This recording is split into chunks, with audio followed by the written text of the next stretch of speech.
What is the temperature there today, Neil? What do you reckon? It's like 76, something like that. I don't know. It's a fucking gorgeous day out. The sun's out, Sounds absolutely rough, my friend. It's rough. Oh, it is. It is absolutely fucking rough. Yeah, let's hang out inside and record a podcast. Shit. Hi, and welcome to Sound Discussion. Each episode, we discuss a music topic which we have all had first-hand experience with. These will be anything from getting started, recording, playing live, mixing, mastering, and everything in between. Most episodes, we will have a special guest to bring their professional experience to the discussion. So, let's get started. This month on the show, we're diving into the world of hearing health, and not with just anyone. We've got two doctors in the house. Dr. Frank Wartinger, the founder of Earmark Hearing Conservation in Philadelphia, and Dr. Juan Vasquez, a Chicago-based audiologist, whom I met when he was working with Sensophonics, and is passionate about keeping musicians' hearing performing at their best. Together, they host the podcast Talking Ears, where they break down what it really means to listen well, from in-ear monitors and tinnitus to everyday habits that protect our hearing in the studio and on stage. Whether you're a musician, engineer, or just someone whose life is made better by music, this is one episode you'll want to hear, literally. Juan and Frank, welcome to the podcast this month. Thank you for being here. Thanks you so much for having us. Yeah, it's exciting. Wonderful. If you guys wouldn't mind, tell us a little bit about who you are, what you do, and sort of how you got to where you're at. Well, I'll start off, I guess. My name is Juan Vasquez. I'm an audiologist based in Chicago, and I actually started my career, my journey as a musician out in Southern California where I grew up. I recorded, performed music, and that was my trajectory. That was my plan. Life happened. I actually was not admitted into a university bachelor program for the music degree, but the university said, you got to do something. You got to pick something. It was at that time that I discovered audiology. And I thought, ooh, this is a little interesting.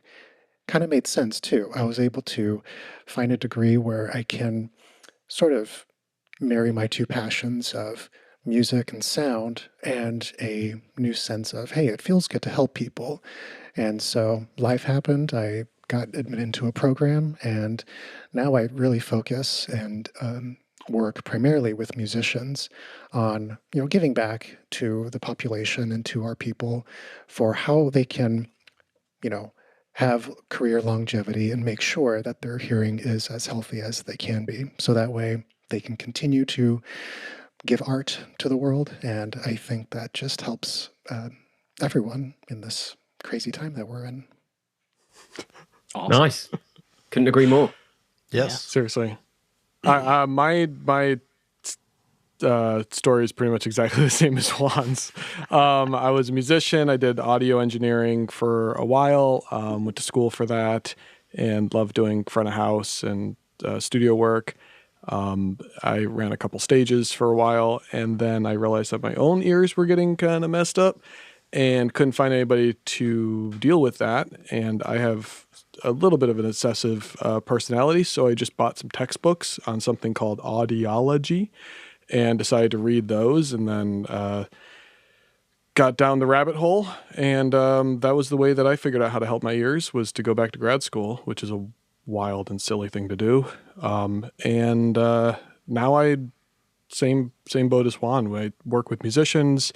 I work in industrial and occupational health, hearing loss prevention and hearing conservation, but my main passion is just working with audio folks and sound people and making sure we can do what we do. Yeah. Fantastic. That's great. Two actual experts on this podcast. This is going to be terrifying. Yeah, I know. I love it. I'm not sure quite how this is going to go because we're going to look stupid, boys. Well, there's one thing that I've been saying out a lot that I've heard is when you do live music and maybe you have in-ear monitors, and I see this out all the time where people will have one ear in and one ear out, and I'm like, you are going to ruin your hearing. because you're going to have, yes, you want to hear the stage. Yes, you want to hear, and that's why people do it. They'll put one ear in and then they want to hear the live sound out, but they keep turning up the volume because like the ear, you guys know more than I do about this, but it compensates, like the ear compensates and starts to compress or whatever, and then you're like, oh, I need to hear more, and then you start turning it up, and you have both in ears in. Please do. And if you need to hear the stage, there's a couple of ways that you can do it.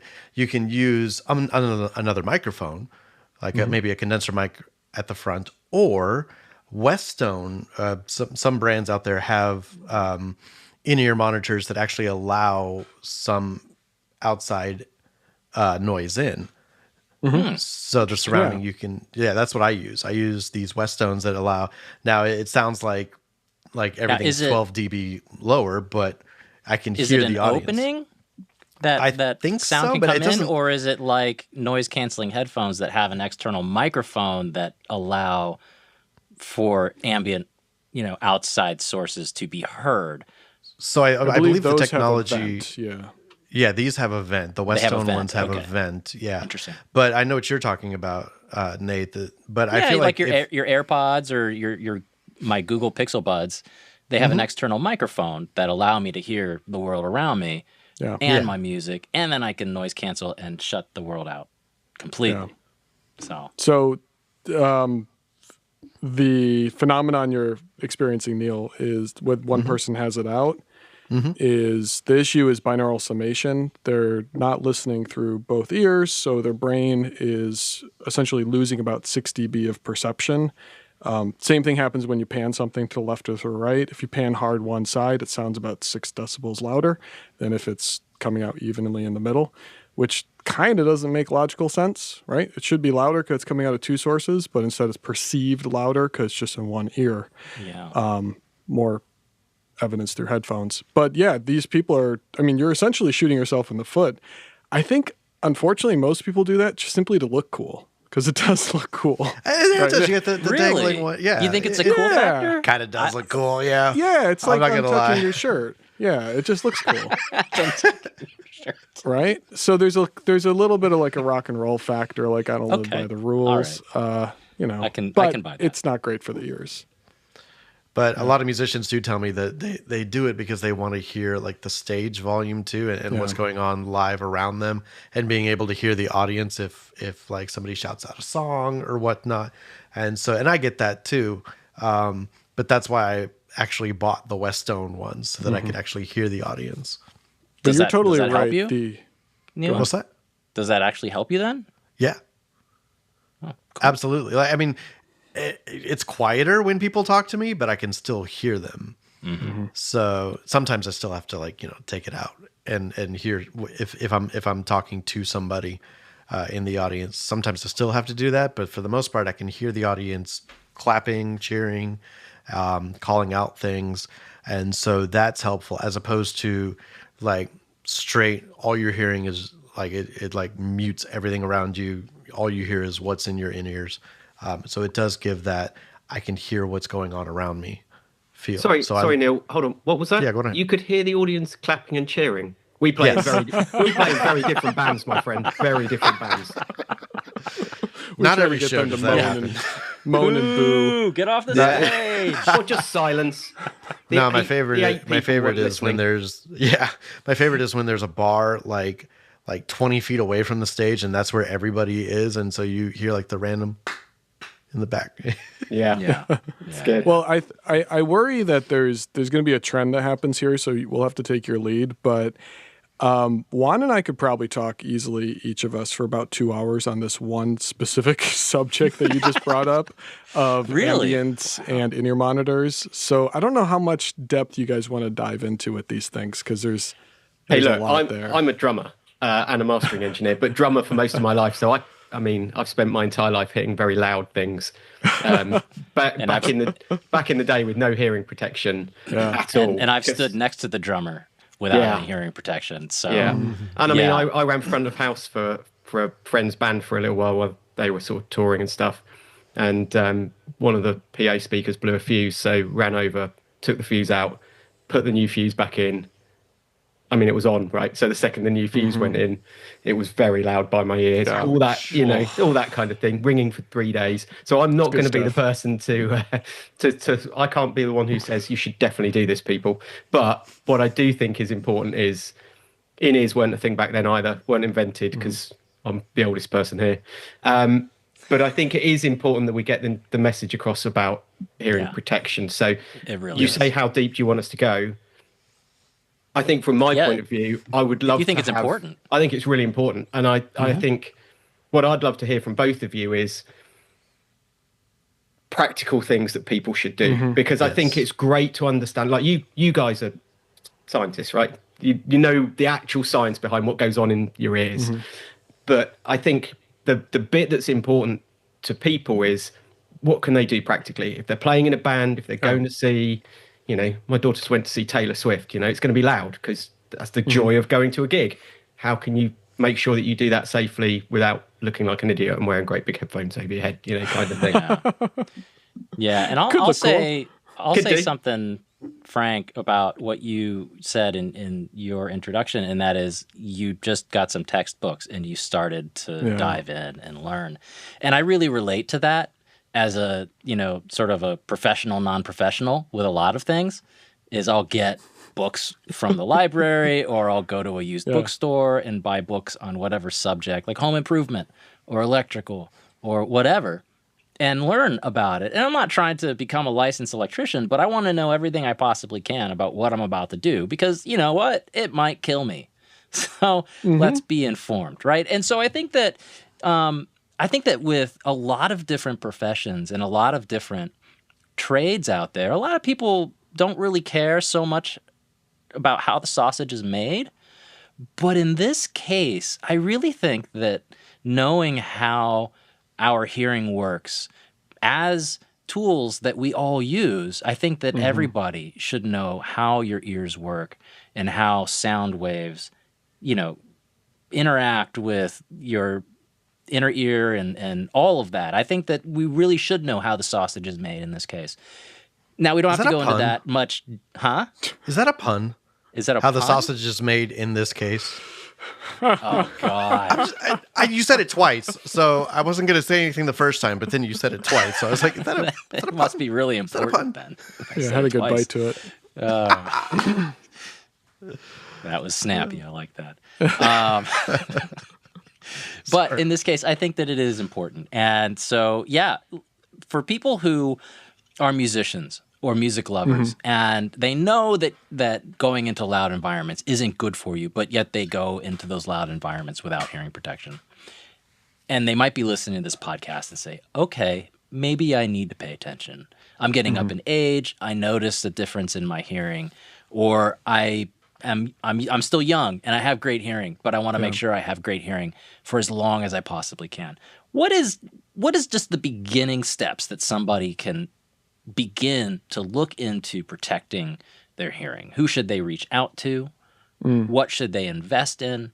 What should they look out for when it comes to hearing loss? Yeah, and what is not true? What is out there? Because there's going to be stuff for sale. What is a myth out there? And what are some scenarios that you would use certain products and certain things in? Yeah. So we'll shut up for the next 90 minutes. Yeah, go. Well, there's a lot that's not true, right? One of them is, 1 in 6 kids now, by the time they turn 20, have a hearing loss from listening to music, going to concerts. Firearms is a big one. So age is not the only reason. So we should all be worried about this from a younger age. The second thing that's not true is that you don't need to spend $1 billion or even hundreds of dollars to protect your ears. Over-the-counter earplugs are perfectly fine for concerts. There's $20 models that sound almost as good as the $200-$300 custom ones. I love custom earplugs, but we give these to professionals too, and they use them as backups or use them on stage. So, it's a good point. Yeah, I mean, we don't need to break the bank to do that. And if you're worried about spending $20 on a pair of earplugs to go see Taylor Swift, how much did you spend to go see Taylor Swift? And Let's how not much have is that conversation. Yeah, and how much is that soda that you're drinking or whatever? So Yeah, exactly. $20 is really nothing to spend on protecting your ears. So Yeah. that's what I wanted to say up front. So even the low cost ones that you see like in the pharmacy here, the drugstore, that they're reasonable, they're usable, or better than nothing. Is that the sort of Certainly better than nothing. Now, in the case for actually being able to still enjoy the music, that option may not always be the most appropriate in that situation. So there's hundreds, if not thousands, of different types of hearing protection devices. But what is going to be the best in this situation for this scenario, particularly with music? It's something that we still want to be able to have high fidelity, but some protection, some degree of protection from that really intense amplitude, all that volume, that can be hazardous to our hearing over time. So it's really protecting from the intensity while maintaining and preserving that fidelity. So there are options, but certainly something is better than nothing. I'm not sure if Frank would agree with toilet tissue in the ears. I've seen that several times. It does a couple dB in the highs. Maybe a couple, yeah, but there are better options for sure. So, but there are plenty. Yeah. What you'll want to look for is something that's labeled for music or for concert listening, and look for the word filtered with it. The lowest cost one that I'm aware of is about $15. So less than that, you're not really getting the filtered thing that gives you a good quality music experience. You could easily spend $200 on these over-the-counter ones. I would keep it in the $20 to $40 range. I kind of don't want to name names just because, like, again, there's 30 or 40 models that are decent, and you just go with whatever feels good in your ear. But as long as they're for music, right? Like for audio listening. Okay. So that things like jug foam from earplugs from the hardware store with the jug of plugs, that's not going to cut it. Those are good for power tools, but unless you're going to see a band made entirely of power tools, it's going to be a pretty bad experience. That would be pretty cool, actually. Actually, I wouldn't mind that. That would be interesting. Yeah. Are you guys seeing an uptick in younger and younger kids with hearing loss? Because I work at a high school, and the number of kids that I see walking around wearing headphones and earbuds just all the time. They never take them off. Yeah. Are you guys seeing that? Is that a thing, or is that like? So according to the numbers, recommend to them? Yeah, according to the numbers, it's getting slightly better in the last like 15 to 20 years, but the sources of the sound have changed, right? 30 years ago, there was a lot of kids being exposed to firearms and farm noise and some industrial noise. And now it's iPods and, well, not iPods anymore. What is it? iPhones or whatever, right? It's just music listening. It's esports. It's personal devices. Personal devices. Thank you. Saved me. I didn't want to name brands, and then I just dropped a bunch of Apple products on you guys. That's all right. We're not beholden to any sponsors on this podcast, so go for it. Apple, if you want to sponsor Sound Discussions, give us a call. They'll just listen to our last episode where we totally just dissed on apples. But yes, unfortunately, we see, like I said, 1 in 6 kids have a hearing loss that's bad enough to keep them from being an airplane pilot, bad enough to keep them from certain jobs and certain futures. And that's a sad number right there. You said esports as one of the things that is a contributing. Is that the sort of Call of Duty sort of thing, or is that? Yeah, absolutely. And is that because they just have their headphones too loud? Is that the? Yeah. Wow. Video games. Video game. I'd never. And I can imagine that the repetitive percussive sound of gunfire. Those are loud spikes, right? Those aren't smoothed over average dBs. Those are high intensity, really quick shots. Of sound, and that I think I find that fascinating. I'd never. That's thought harmful. That. Very much. What about like the droning of like you're driving a car? Like the esports. Same thing. Well, and think about the sound design of those games. It's quite incredible if you take a moment to listen to it, even if you're not playing. But all the firearms are live samples, all the cars or live samples, and then played through gamer headphones at full volume can easily reach 140 dB peaks, the same as the firearm. So these kids are essentially going through basic training at the age of 8, which is terrible for your ears, amongst probably other things, but we'll stick to the ears for now. Yeah. Yeah, let's not make a social commentary. Sorry, whoops. No, it's quite all right. Yeah, wow. It's more the listening, the loudness levels, and for how long they're listening to. Right. And so that's why that can be one source where we're seeing a lot of hearing injury. Where is it coming from? It's, all these listening devices, and then they take them out, and then they game for maybe 5 hours straight. And so it's just this added cumulative sound exposure, that is probably at a hazardous level. So. Yeah. Well, I think that you're hitting on something really important, Juan, and that is duration. Yeah. Short bits of high exposure are bad, but long bits of high exposure is killer. Yeah. Absolutely.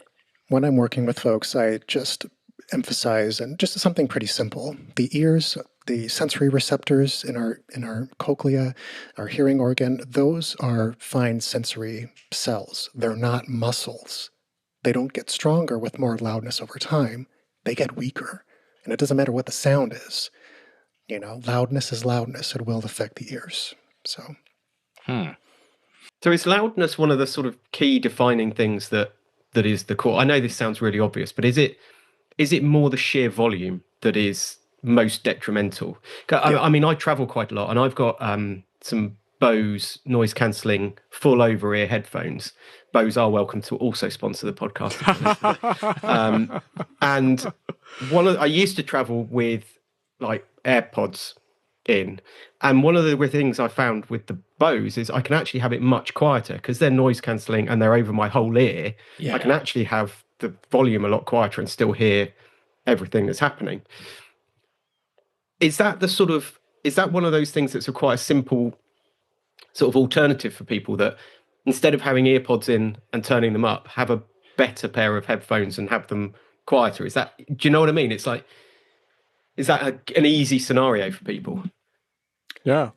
I like to think of it like certain headphones are going to allow you or support you in your safe listening. Other headphones are going to sabotage you, right? The old AirPods and a lot of other earbuds had vents in them so that the dynamic driver could work, and essentially you were just listening to the outside world. And that stinks, because if you want to listen above cabin noise, average cabin noise is 80 to 85 dB in a commercial airplane. You want to listen above that, we're going to be listening at 90 to 95 dB. And that's going to ruin your ears after a couple hours flight. So it's loudness or intensity, to be scientific. If you want us to be scientific, it would be intensity. And then it's also the duration of it. So if you're going to listen to that for 2 minutes, so what, right? If you're going to listen to it for 2 hours, then we've got a problem. Wow. Right?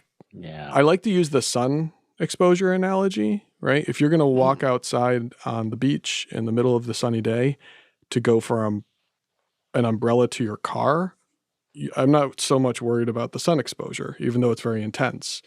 But if you're going to lay out in the full, with your birthday suit out or whatever, in the sun for 2 hours at noon on a sunny day, right? You get this, Neil. You're in Florida. Yeah, you're going to be a lobster. Absolutely. Absolute lobster.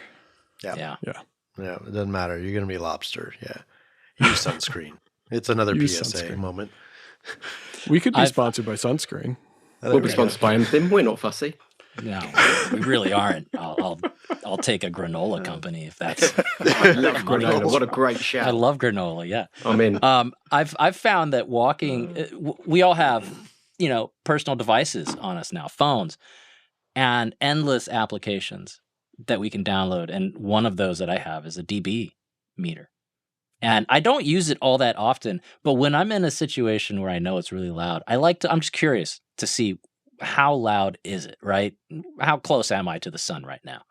And so, for example, when I was at NAMM, which is where I met you, Juan, walking around the main floor where all the instruments were, I just had my dB meter open and just sort of periodically checking it as I was walking around. And I was not surprised to see it peaking at around 110, 120 dB at times, sometimes louder. That's loud as well. That's loud as hell. I couldn't believe. And that was, in some cases, the sort of standard resting mode of my dB meter was around like 90.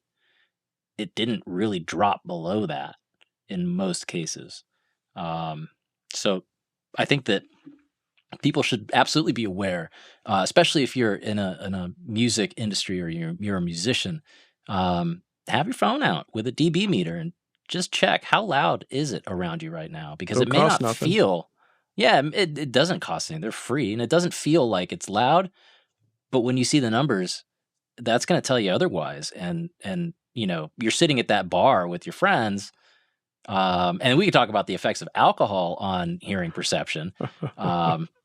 That 2 hours in a bar with a band and beer, that's loud, and that's getting into danger territory, because now that's loud and long exposure. So what is the number on your SPL meter that you should start taking notice of? Because I'd look at it and I'd be like, is it loud in here? Is there a guide that, like, once you're above a certain amount, you're like, okay, I can't be here for long, or I need to start wearing hearing protection? Yeah, it's a good question. There is a number. And with these numbers, I would, especially for the listeners, and I would imagine the listeners are wondering about this for music exposure. These numbers were established for industry. So factory settings, construction, military, sounds that exist, but it's not the product. It's not the intention. It's really just, not by accident, but it's that different situation. So these numbers are specified to these industry standards. At 85 dB, that's when things start to get hazardous for a working day, generally up to 8 hours. So at 85, that's considered potentially hazardous. The louder it gets from there, the less safe time that we have. Okay, so it is over time. That was going to be my question. Sure, 85 decibels. Like we sometimes hear live bands play above that and whatnot. Yeah, but like over time, like if you're doing 85 decibels for 8 hours, that seems intense. That's a lot. Yeah, and an important point there is that the number that you should be looking at on your sound level meter to be referencing these points is the average, or what's usually listed as the LEQ, the long-term equivalent average. And that number is going to tell you like that. It's kind of like a LUFS or an RMS on like your DAW. Mm-hmm. It's going to tell you what that I love talking to audio engineers. You guys just nodded so hard when Yep. It's an average. Connected with you. Speaking my language. Great. It's not the peaks, it's the average. Yeah, not the peaks. The peak doesn't mean much, right? The peak means there's a moment, so what? That's like walking from the car to your umbrella, but it's the average that you're worried about. So the average on the NAMM floor is, like you said, 90. That's rough, right? According to some of the conservative estimates, that's only safe for about 2.5 hours, and I'm guessing you're out there for longer than that. OSHA allows you to be out there for 8 hours at 90 decibels. So, 8 hours? There's some 8 hours. Without hearing protection or with hearing protection? Just raw dogging it out there in the noise. Jeez. Rough, right? Your ears would be ringing by the end of that day. I I couldn't handle not having earplugs on the NAMM floor for more than about 5 minutes. Yeah, because you know better. Yeah. I knew better, but I also, it started to make my ears hurt and fatigue, and just like and I needed to shut the world out. Like I couldn't even. Absolutely. I felt agitated. Actually, it started to make me feel agitated, so I needed to calm down and put some earplugs in. So you had a really good question, which is what are the numbers that people should be looking at in music settings? The average show is running between 95 to 105. Long-term average across. We usually do a 15-minute average. In live music. So if you're peaking at 105, you're at the upper limits of what's reasonable and frankly safe for even yourself or anybody around you. 95 is a really nice thing to aim for, and then have louder moments because fun.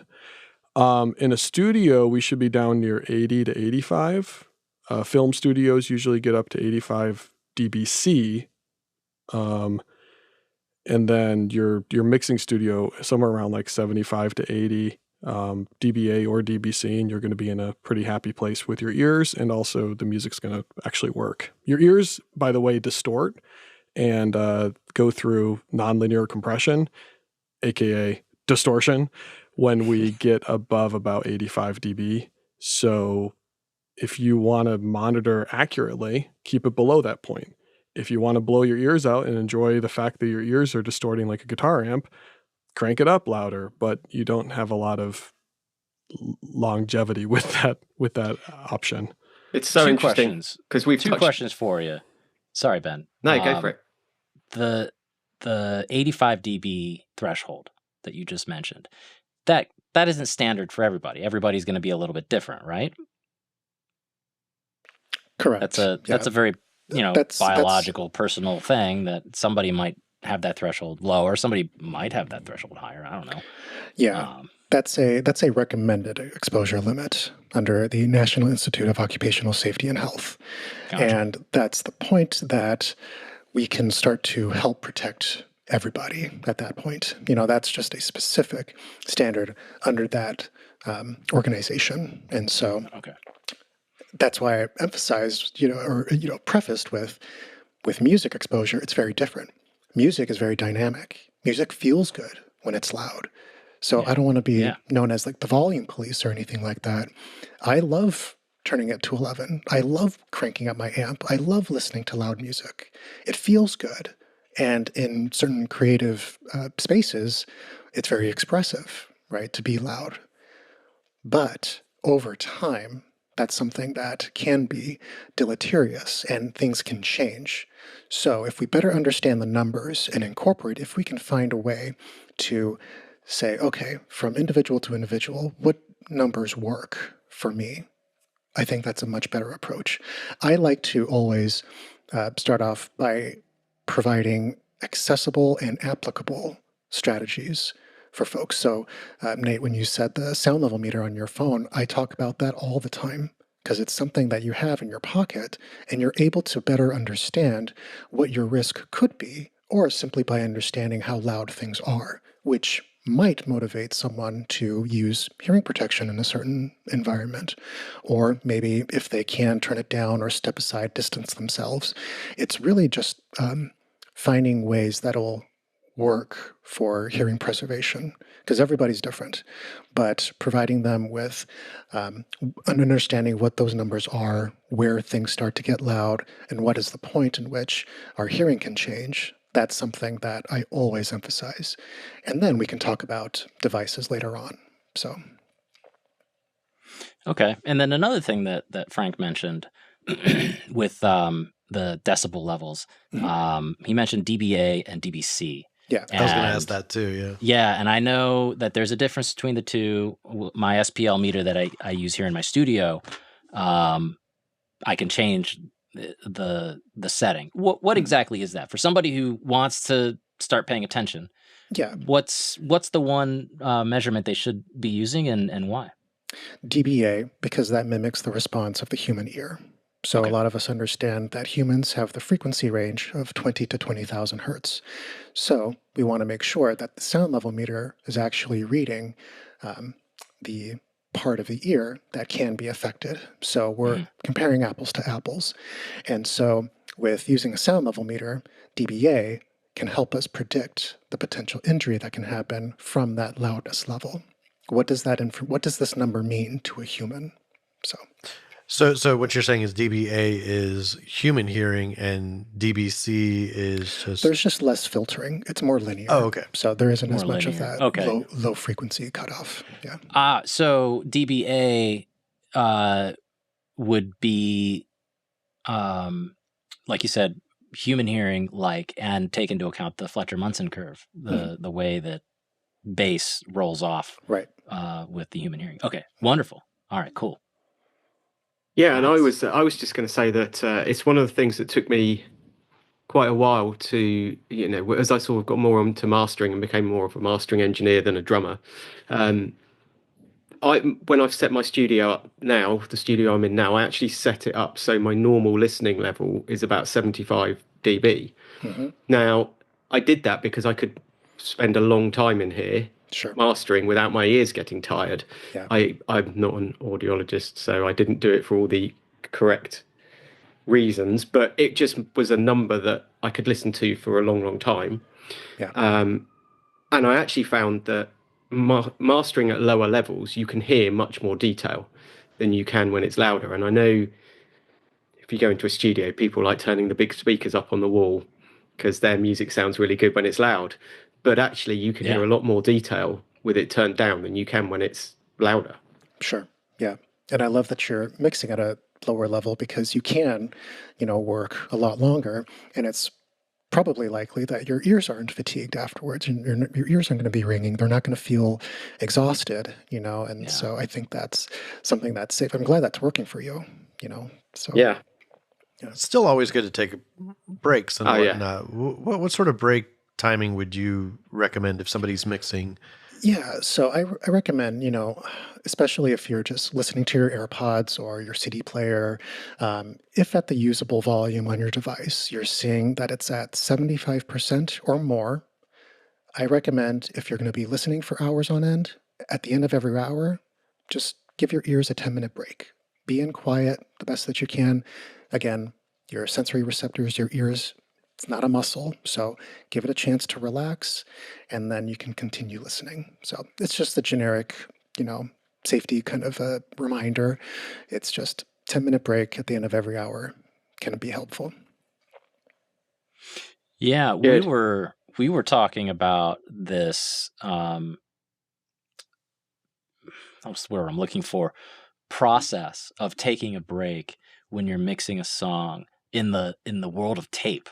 Guys, if you remember back to our episode, season 1, episode 12 with Jake Fader, he talked about the concept of at the end of every mix, before we had computers and DAWs, you had to wait for that tape to rewind. So you had an automatic built-in 5-minute break, 4-minute break while the tape recued. And we don't have that now, right? Because you can instantly start your song back over and keep going. You can loop it for as long as you like and not take a break. So when you're mixing a song and you're really getting into the creative flow of things, and I'd say that this is even more difficult to break away from than when you're casually listening to something in your living room or outside or on a bus or wherever. How often should you be taking breaks when you're mixing, when you're in that creative process? And I know that can be really difficult to break away from, but is the guideline the same every hour, or should you take more frequent breaks when you're actually in the studio mixing or recording, for that matter?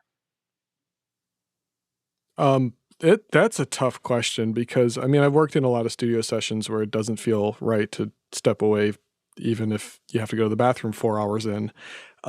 So it's a tough one to answer. I think the goal would be a break every hour.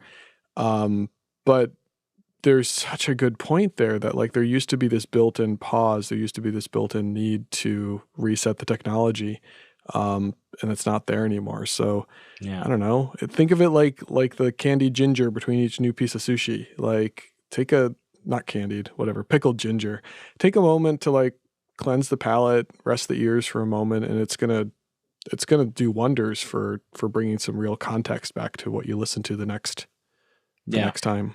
Candied ginger is delicious, by the way. I do agree. I love candied ginger, but that would be weird with sushi.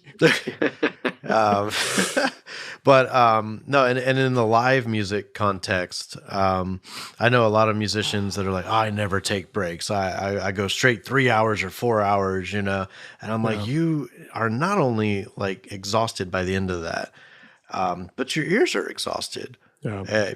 Especially if you do in-ear monitors and you've got that, that music pumping and it's exciting and all that stuff. And you don't want to lose the crowd. I get it. The crowd that you do have, if you take a break, they'll start to disperse. And I know that happens. But you do want to give yourself a break because especially if you're doing 3-4 hour shows, man, my ears will have a little ring to them at the end if I don't take a break. Well, there's a creative and musical way to take a break, which is work it into your set to have down songs or have a story time or have a song where rock it's music. We just go from one rock song to the next. Yeah, I get that. But you know who else needs a break is the audience. And they're going to really get punched in the face with your next hard song if you have a moment where it actually breaks down to just the keys or just ensembleize it, arrange it just a little bit. And I love that. That can take a breather, right? I remember shows where the string instruments need to tune. And so the drummer would just play a chill beat for, I don't know, a minute while everybody tuned up. And I'm like, I love that. And I didn't think that it was even a hearing break, but now it makes total sense that it does work as a hearing break. I liked it as a sort of change of pace from while I'm tuning the guitar, the drums and the bass, they play some sort of little groove or whatever. Exactly. If I'm because when I go capo, like I know I'm gonna have to tune. Yeah, things. I'm gonna have to tune some things. It's just my guitar isn't that great. So when you say give your ears a break, is it just find somewhere quiet? Is it just do you know what I mean? It's like, what are some good ways to just let your ears, and how long do they need to? Oh, that's a good question, isn't it? If I've been at a loud environment, how long do my ears need to actually sort of recover?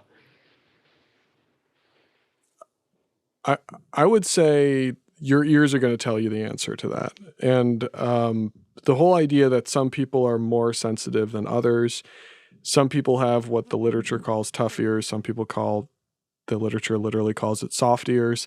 I'm in the soft ears category. I don't like the terminology, but we don't know who's going to be injured more easily or not until they get injured. And we don't want that, right? So I would say, listen to your ears. If you're like Neil and you leave a 3-hour show with some ringing in your ears, sorry to say, Neil, that's evidence that we need to turn down and we need to fix that. You're only that was in the beginning. That doesn't happen now. That's good. But when I first started, 7 years ago, I was like, oh man, So, it's like a punch card. Like you only get so many of those before now you have hearing loss, right? Yeah, you get one free hearing loss every 10 times you do that. And I definitely I only need about a 5-10 minute break, really, to kind of just reset, and then I put the in-ears back in. Turn it back on.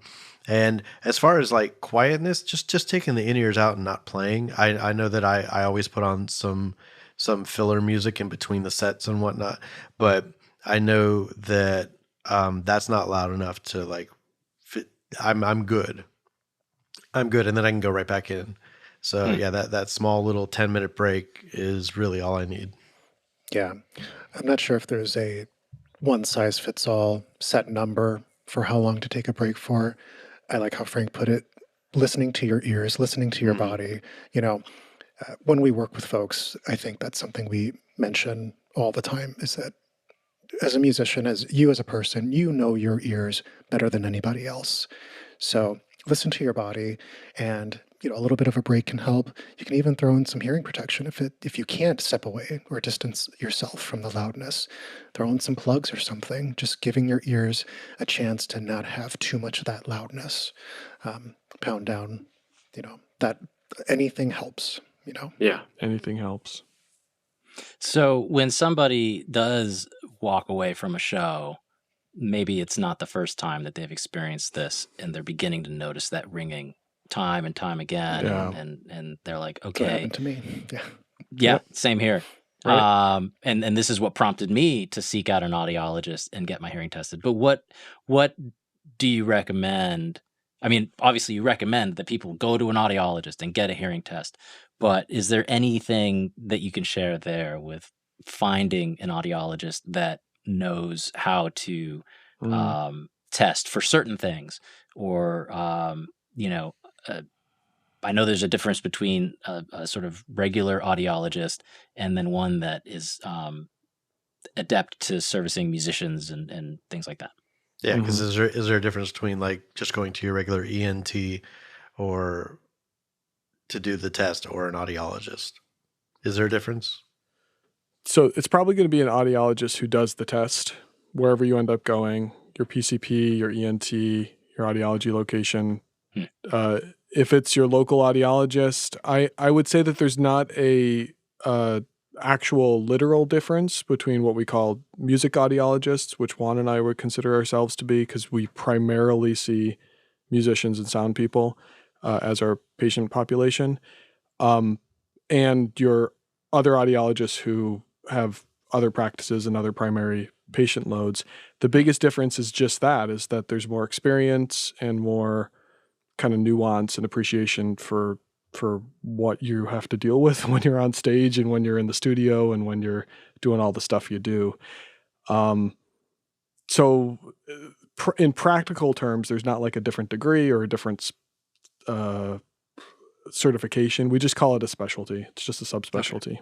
A subspecialty. That's something that they could look out for, right? Is certainly an audiologist that specializes in seeing musicians, or sound professionals. And the first thing I always do whenever I'm trying to find somebody a local audiologist, meaning there's a music audiologist, quote unquote, in almost every major city. There's about 20 or something of us across the U.S. and a couple internationally. But when I see folks on telehealth, we'll see people anywhere in the world. And I'll just Google around for any audiologist, Google, be a sponsor. And the first thing I'm looking for is on their website, do they talk about musicians' earplugs and in-ear monitors in a way that shows that they know what those things are? And then I tell the musician to call them and say, hi, I'm looking to get in-ear monitors. And if they say, to do what now? Just call a different place. That's okay. It's totally fine. It's totally fine. Some people have specialties in one thing, some have specialties in another thing. But if you call somebody who says, yes, we work with musicians and we'll be happy to do it, the second thing I want you to do as a musician is say, can I get a hearing test along with this visit? And if they say, no, we don't test hearing, we'll just do impressions and send you out the door, then also hang up and call the next person, because that is a really bad practice. We have best practice documents in our profession saying everybody should get a hearing test, especially people who need their ears to work, like musicians.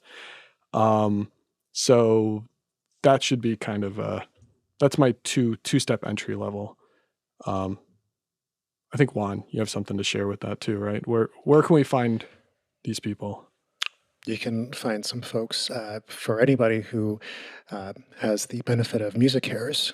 They can join music cares and they can actually see a handful of music audiologists virtually. So what I love about, like I said earlier, things that are accessible and applicable, that's something that we can meet folks where they are. If they're on tour, if they're in another state, another country, we can still have a conversation, talk about options and how we can help them individually. And that's something that can be very, very helpful. And I think a really nice entryway and to introduce folks who probably have never heard of or what an audiologist is. I didn't when I was, in my garage band in high school. I didn't know what the risk was. I didn't know that this loudness could have an addition to my hearing, which is this high-pitched constant ring that I now have to live with. So it's really just a really fun, accessible way that folks can actually see an audiologist who specializes with this population. What was the name of the website again? Audio Cares? Is that what you said? Music Cares. Music Cares. Sorry. So it's Grammy Association, Recording Academy, the Grammy people, their charitable wing, Music Cares. And most music industry professionals are eligible. You just have to have, I'm going to get this wrong, 5 years in the industry or 6 commercial releases, something like that. It's not based on need. It's based on your involvement in the industry. So we've seen thousands of musicians across the world through Music Cares visits on telehealth. So that's a great way. One other way that I'll mention to find an audiologist who has specialized or even thought about working with musicians is there is a website It's an in-ear monitor company called Sensophonics. They're in Chicago. Juan's actually worked there and moonlights for them sometimes as their audiologist. That's how Nate met him over at NAMM. Yep. They have a great list called Find an Audiologist, and that list is made up, how can I say, it's populated by people who have actually gone through additional training. They've gone and done a 2-day course on how to work with musicians from an audiology perspective. So it's a really good starting place to find somebody who cares. Yeah, I think that's a really good piece of information right there, because I think that going to see an audiologist to assess your hearing, absolutely, go and find somebody, right? And if they're not, specialized in seeing musicians, it's better than nothing. But as a professional, I do think that people should seek out someone who does specialize in working with that population. And so, yeah, going to the Sensophonics website and finding somebody that they recommend in their city or closest to them, I think it's worth the effort. Absolutely. And I'll be the first to say that my musician earplugs, not even IEMs, but just the musician earplugs that I can wear when I go to a show or go to a loud environment. I went to the state fair a couple of years ago and I brought them with me. And that was wonderful because it's loud. Because you couldn't hear what was going on at the state fair?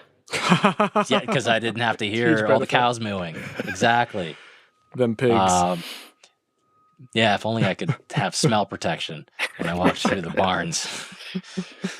Does Sensophonics make the nose plugs too? I mean, you could stick the earplug in your nose. Yeah, the foam earplugs in and just breathe through your mouth, right? Yeah, that'll work. That'll work. You can't taste it. Yeah, I think that's a really good point. I will say also that I sometimes use this analogy where if you are a professional athlete and you hurt your leg, you probably should go to like a sports PT or sports orthopedic doc. If you're me, who's never done sports in his life, and I hurt my leg, I'm going down to the closest PT right down the street from me. And that's totally fine, right? But if you rely on your ears for your job, think of your ears like you're an athlete thinks of their knees and neck and arms and stuff like that. Yeah, it's absolutely. as important.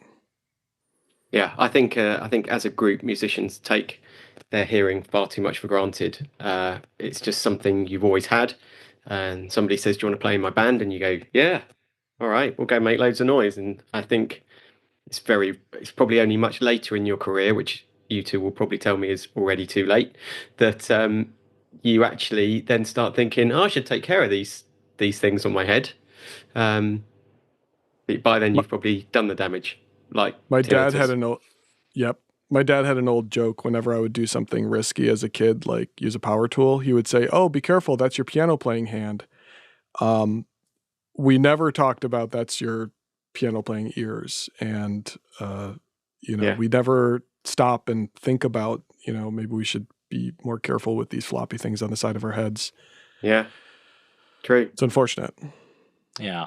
They do get these guys will tell you last. Regularly on this podcast we cover how my wife will point out I'm a terrible geek, and I regularly watch TV and go, well, that's nonsense, that's ridiculous. The one I've picked up on recently, it's funny that this is the podcast tonight because I commented on it the other day. There was a scene where an action film, two people are fighting, and they're fighting, and he's got the gun, and the gun goes off by the guy's head.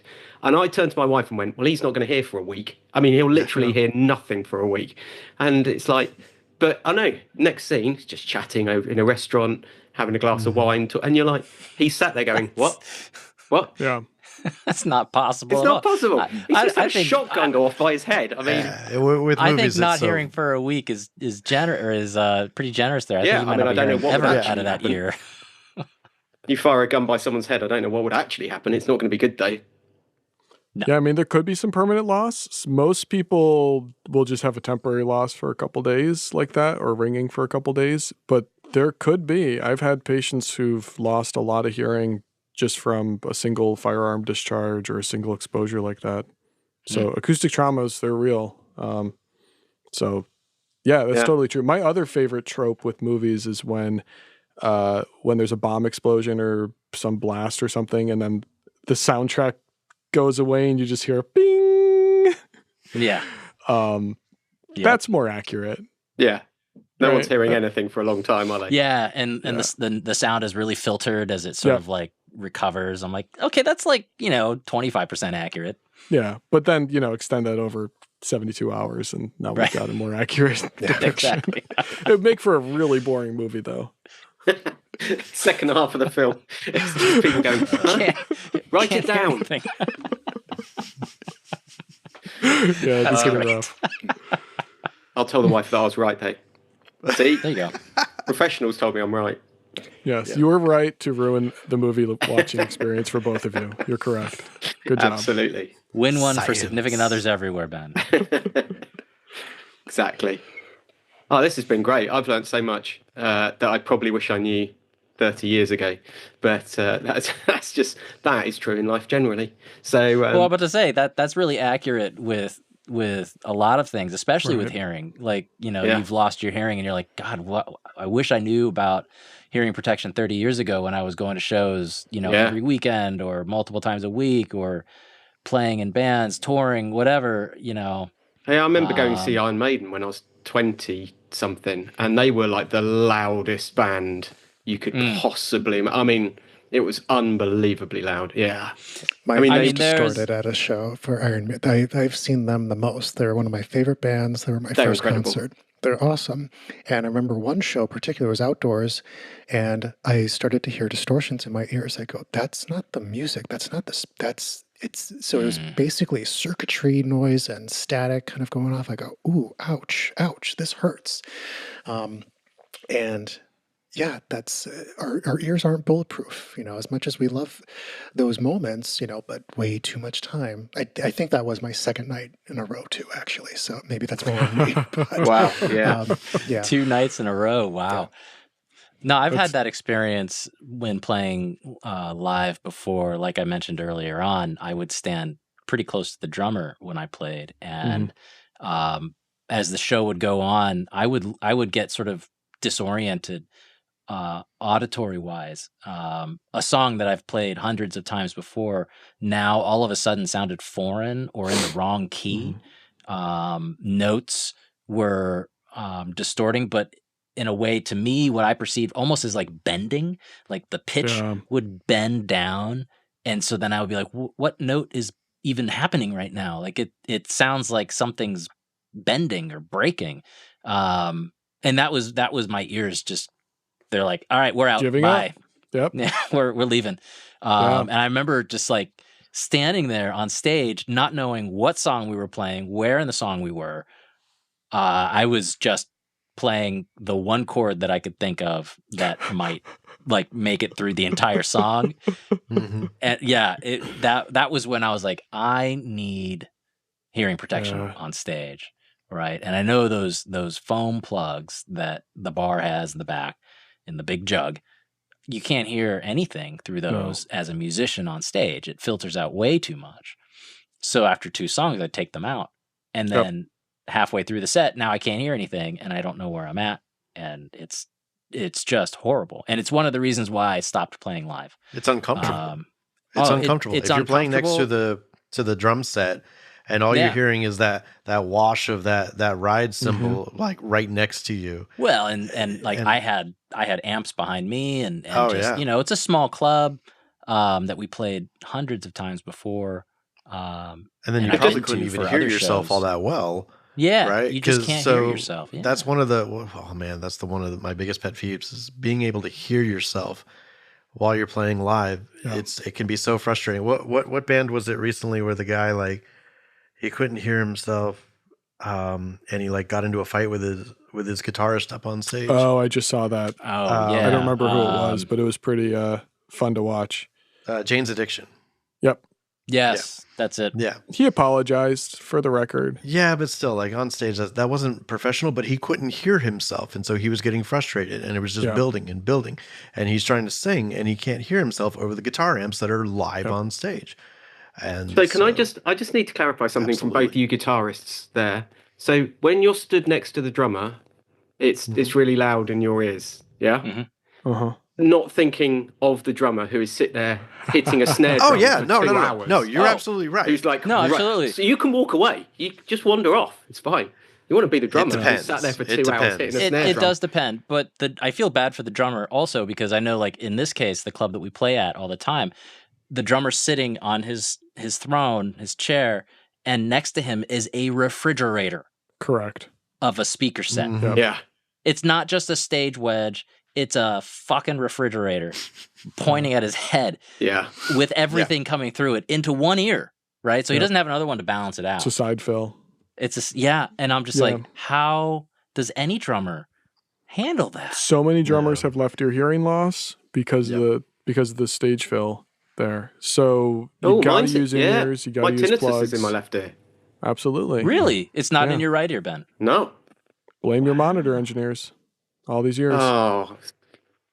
Well, there's blame, there's a claim. But it's additive, right? It's additive. So it's the drum set plus the monitors plus the stage wash. So, I mean, I have a simple piece of advice. When you're using in-ears, or really any monitor, wedges as well, less is so much more. So less things in your monitor, the better. Every time that this was an old trick, all the monitor engineers will reflect this or respond to this. If somebody says that they want more of something, they really want less of something. And it's usually less of everything except for what they want more of.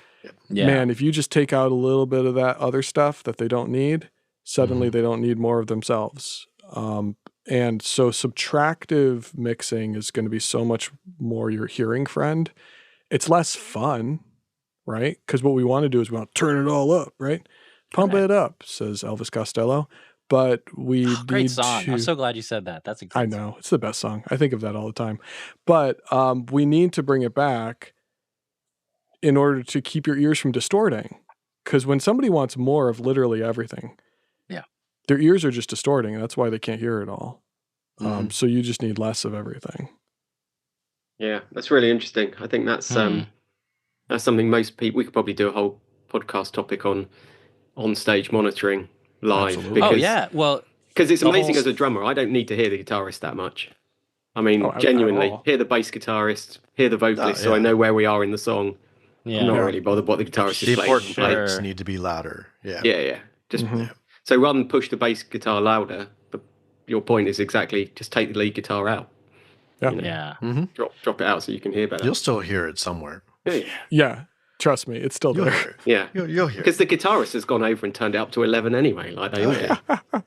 They are called a guitarist. This amp goes to 11. With the proliferation now of audio equipment that can output line level, we don't have a need anymore for actual amps on stage or speakers on stage, right? So now there's this whole silent stage, phenomenon, but just silent. Yep. Yeah, just movement, right? Like everybody's bringing amp modelers now, right? And so they just plug right into the house. They get fed through the wedges. You don't have to compete with, guitar amps anymore. I think the only person left that's actually producing any sound live on stage is the drummer. But even then, you run an electric drum kit, and if they have an electric kit, exactly. My band has an electric cajon. Yeah. Wow. Nice. Rock. Yeah, it's electric cajon. So, oh my God, when we were using a regular cajon and we were miking it, Feedback City. Just that's a great name for a band, by the way. Feedback City? No, Electric Cajon. Electric Cajon. What a great name for a band. Feedback City's pretty good too. Feedback City's pretty cool as well. Yeah. That's I think they play very different styles of music, those two bands. Speaking of band names and former bands and stuff like that, you Juan said you were in a band, in a garage band back then. Frank, you said you were in a band. I'd like to always ask what it was the name of your first band, just for fun. And what was the style? What did you guys play? Yeah, first band. That's a good question. First is going to be tough. Let me think about that. Oof. Okay, so the first band that we had that we actually toured around or traveled around and did gigs with was a band called, wait for it, it's called What's with 31, with a question mark at the end because we thought we were cool. Now, to my defense, I was 14. I love that. And we still don't know the answer to the question that we were asking. I think it was literally just teens being random. Love it. Red I love it. Yeah. That's cool. That's a cool band name, actually. I love that. Oh, God. Juan, I still have some cassette tapes if you want them. I'll take one. Nice. Heck yeah. Yeah, so my band was very similar to Iron Maiden band. I grew up with them, and so very similar melodic, heavy rock music, generally no vocals. First band was called Dark Matter, and over time it evolved into a recording project that I called The Absolute Threshold. So, Absolute Threshold. Yeah. There's There's some good band names. actually. God, shit, yeah. How's everyone got good band names? yeah. My band names were dreadful.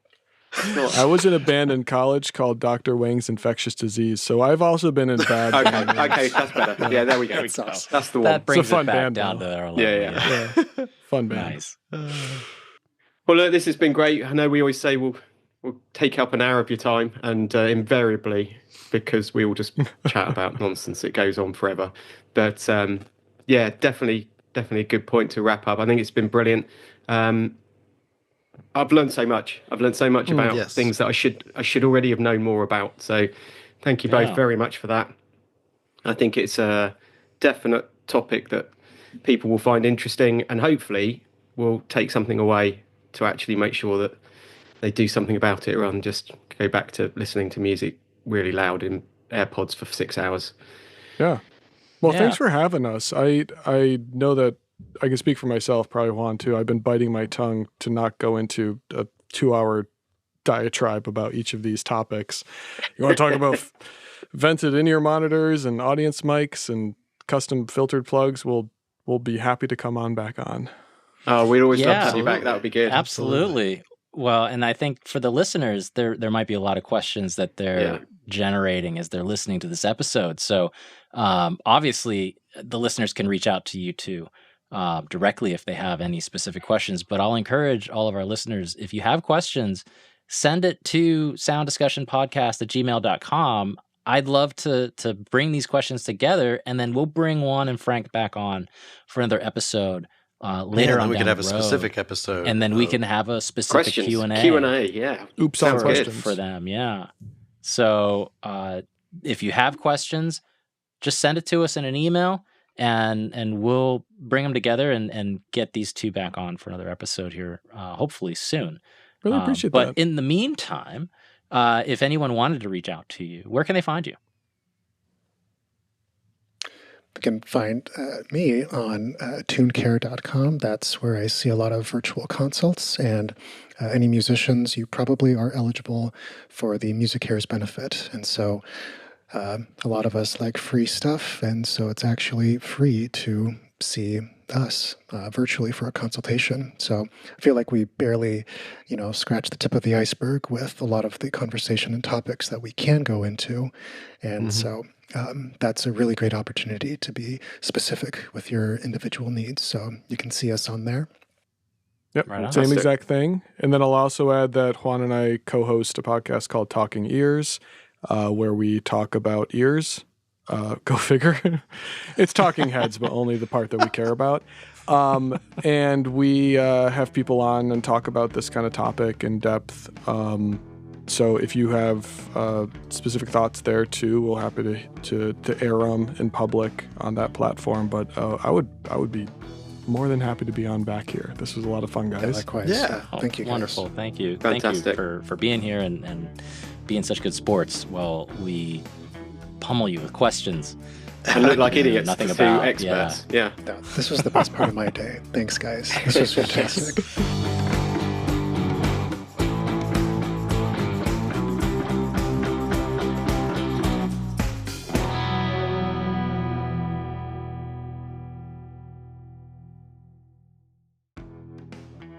Hi, thanks for listening to this episode of Sound Discussion. You can find out more about today's episode by checking the description area here in YouTube or by going to our website, sounddiscussionpodcast.com.